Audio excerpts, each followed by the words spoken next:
வணக்கம் மக்களே, சற்று முன் வெளியான முக்கியமான அறிவிப்பு. இந்தியன் ரயில்வே மூத்த குடிமக்களுக்கு அற்புதமான ஒரு சலுகையை வெளியிட்டிருக்காங்க. அது என்ன அறிவிப்பு, அதனால் அவங்களுடைய ரயில் பயணங்கள் எப்படி இருக்கும், இது போன்ற கூடுதலான விவரங்களை தெரிஞ்சுக்க இந்த வீடியோவை ஸ்கிப் பண்ணாமல் கடைசி வரைக்கும் பாருங்கள். அப்போ தான் நாங்கள் சொல்கிற தகவல் உங்களுக்கு தெளிவாக புரியும். இப்போ வாங்க வீடியோக்குள்ளே போயிடலாம். மக்களே, பொதுவாக தொலைதூர பயணங்கள் செய்யணும் அப்படின்னா பஸ் போக்குவரத்தை விட ரயில் போக்குவரத்து தான் சரியான தேர்வாக இருக்கும். குறைவான டிக்கெட் விலை மற்றும் பாதுகாப்பான பயணமாகவும் அது இருக்கும்.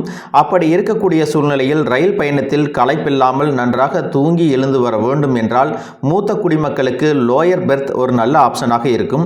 இப்படியாக பயணம் செய்யும் பொழுது லோயர் பெர்த் கிடைக்குமா என்ற தயக்கத்துடன் தான் நிறைய பேர் டிக்கெட் புக் செய்வாங்க.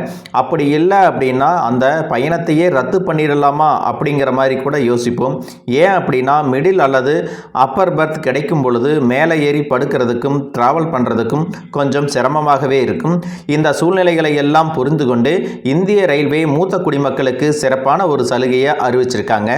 அது என்ன அப்படின்னு பார்த்தீங்கன்னா, தொலைதூர பயணங்களில் பயணிப்பதற்கு மூத்த குடிமக்களுக்கு கீழ் பர்த் வசதியாக இருக்கும் அப்படிங்கிறதுக்காக கீழ் பர்த் புக் செய்வதற்காக ஒரு ஆப்ஷனையும் கொடுத்துருக்காங்க. பொதுவாக மூத்த குடிமக்களுக்கு நம்ம டிக்கெட் முன்பதிவு செய்யும் பொழுது அது தானியங்கி முறையில் இருப்பதனால எப்பொழுதும் கீழ் பர்த் கிடைப்பது உறுதியாக சொல்ல முடியாது.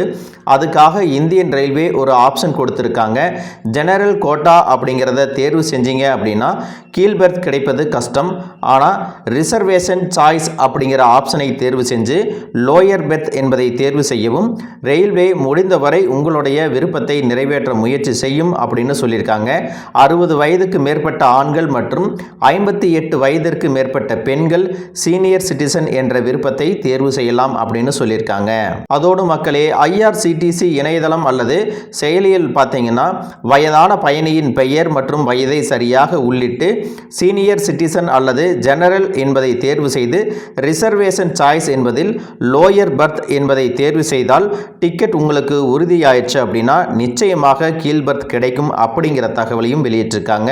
நீங்கள் மூத்த குடிமக்களாக இருக்கிறீங்க அப்படின்னா உங்களுக்கு லோயர் பர்த் கிடைக்கணும்னா ஜெனரல் கோட்டா அப்படிங்கிற ஆப்ஷனை தேர்வு செய்யாமல் ரிசர்வேஷன் சாய்ஸ் அப்படிங்கிற ஆப்ஷனை செலக்ட் பண்ணி நீங்கள் லோயர் பர்த் அப்படிங்கிற ஆப்ஷனை கொடுத்தீங்கன்னா நிச்சயமாக உங்களுக்கு லோயர் பர்த் கிடைக்கும். நீங்கள் உங்களுடைய பயணங்களை பாதுகாப்பாகவும் நிம்மதியாகவும் பயணிக்க முடியும் அப்படிங்கிற தகவலையும் சொல்லியிருக்காங்க. ஒருவேளை மூத்த குடிமக்கள் இருக்காங்க, அவங்களுக்கு லோயர் பர்த் கிடைக்கல அப்படின்னா ட்ரெயினில் டிக்கெட் பரிசோதிப்பவர் டிடிஇ இருப்பாங்க. அவங்கள இடத்துல நீங்கள் சொல்லணும். ஏதேனும் ஒரு இடம் காலியாக இருக்கும் பட்சத்தில் உங்களுக்கான லோயர் பர்த் சீட்டானது ஒதுக்கப்படும் அப்படிங்கிற தகவலையும் சொல்லியிருக்காங்க. மக்களே, இந்த தகவல்கள் எல்லாம் உங்களுக்கு ரொம்பவே பயனுள்ளதாக இருந்திருக்கும் அப்படின்னு நினைக்கிறேன். இது போன்ற அரசு அறிவிக்கிற அனைத்து உண்மை அப்டேட்டுகளையும் தெரிஞ்சுக்க நம்ம சேனலை சப்ஸ்கிரைப் பண்ணுங்கள். வீடியோ பிடிச்சிருந்துச்சா ஒரு லைக் பட்டனையும் தட்டி விட்டுருங்க. தேங்க்யூ ஃபார் வாட்சிங்.